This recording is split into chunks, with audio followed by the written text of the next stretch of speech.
Welcome back to another episode of my weekly trail talk. This week I'm going to speak about how I do some online research as preparation for my upcoming race.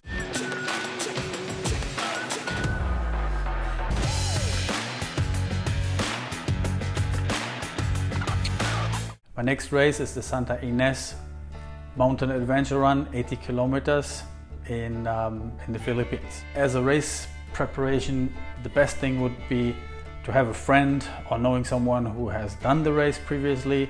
Since this race appears to be relatively new, I have no friend that did it before and I have nobody to ask, so I will use some kind of basic tools, websites to get an idea about what to expect at the race. First thing I usually do is I try to find results from the previous year, and I found some on Facebook.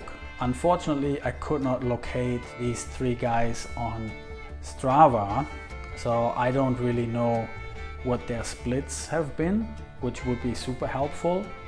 But looking at the winning time, just under 15 hours for 80K, or third place, 16 hours, looks like this race is really technical. Yeah. 16 hours for 80 kilometers is 12 minutes per kilometer on average, and this might be a lot of climbing and relatively technical trails.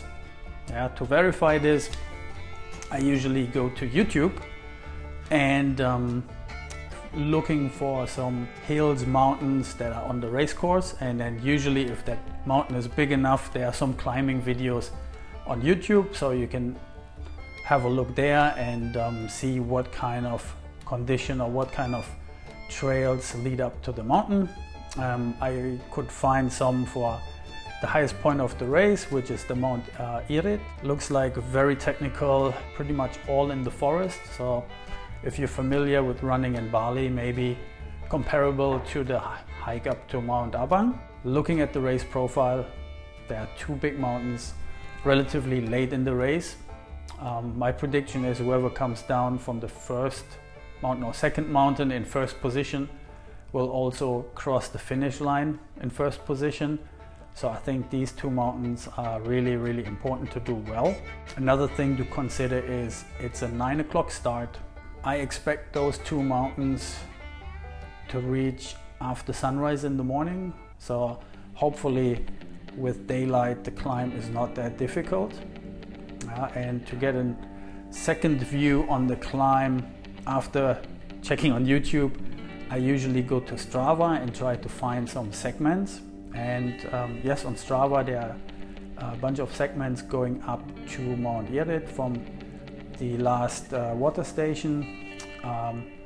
So it looks like on fresh legs people can do the climb and back in 1 hour and 35, but these are super fast guys, and I believe after running roughly 55 kilometers beforehand, I will be not that fast, but it's good to get an idea that up and down to cover roughly 9,060 meters of elevation takes them an hour and a half, hour and 35.